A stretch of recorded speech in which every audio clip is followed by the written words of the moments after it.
How's it going everyone, Cinder here.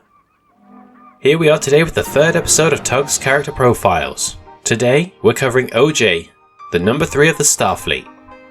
OJ is the number 3 of the Starfleet and the oldest character in the show. He is also the only paddle-driven tug left in big city ports.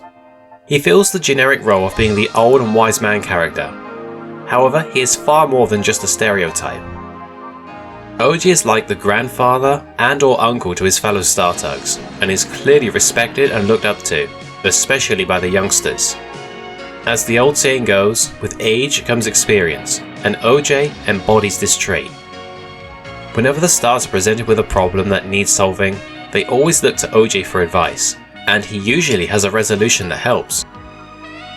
Being the grandfather figure to the Stars, OJ is of course kind and gentle, yet stern and firm. As a result, he doesn't stand for nonsense or idle chit-chat when there is work to be done. Despite this, OJ does have a sense of humour, and he does occasionally joke with his friends, and isn't above teasing them on occasion either, such as when he teased Big Mac, right after comforting him, or when he also joked about Scuttlebutt Pete's ghost stories. Don't mind them, the fog plays funny tricks on us. Nothing really to worry about, long as you mind what you're doing, keep your wits about you. But ghosts, Big Mac. Thought I was a ghost tug, did ya? Don't joke about those things! Since he is so experienced and knowledgeable on harbour life, Captain Star often puts OJ in charge of important jobs, alongside Big Mac. As I said before, OJ is kind and gentle, but he is far from frail, and is in fact very sharp and quick-witted. One example of this comes from the first episode of the show, in which he immediately became suspicious of how quickly Zoran appeared to help the Stars with the Duchess. Another example comes from the episode Quarantine. In this episode, Sunshine becomes weary of approaching a possibly quarantined tramper. When he explains what happened to the others, both Zoran and Tencents rush off to try and get the contract first. OJ instantly realizes that the tramper is quarantined and prevents Tencents from sharing in the same fate, albeit at the cost of his engine.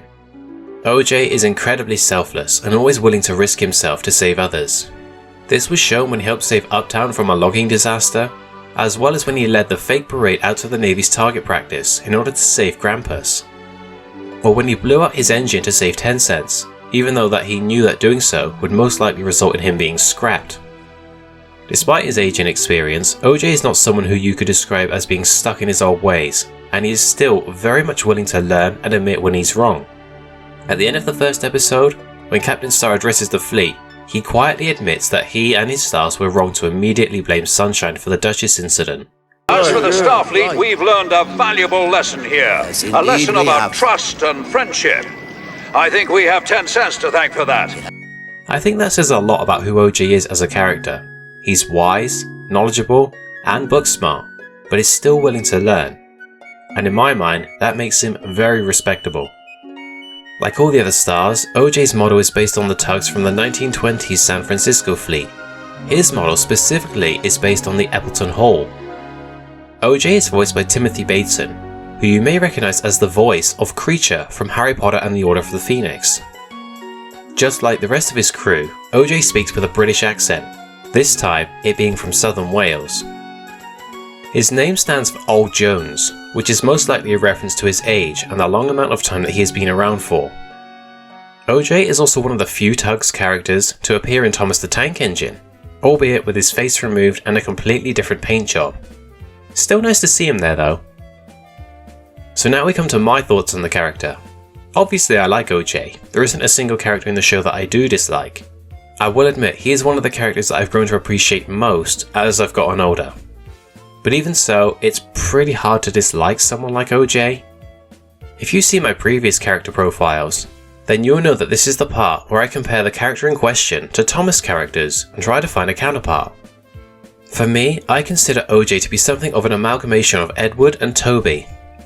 All three of these characters are old, wise, kind, and well respected by the younger characters in their respective shows. On the Edward side of things, both he and OJ are willing to put themselves at risk to save a friend in need. And on the Toby side of the spectrum, OJ and the Tram Engine are old souls with young hearts, both being very quick-witted and do not stand for nonsense from others who are acting like idiots.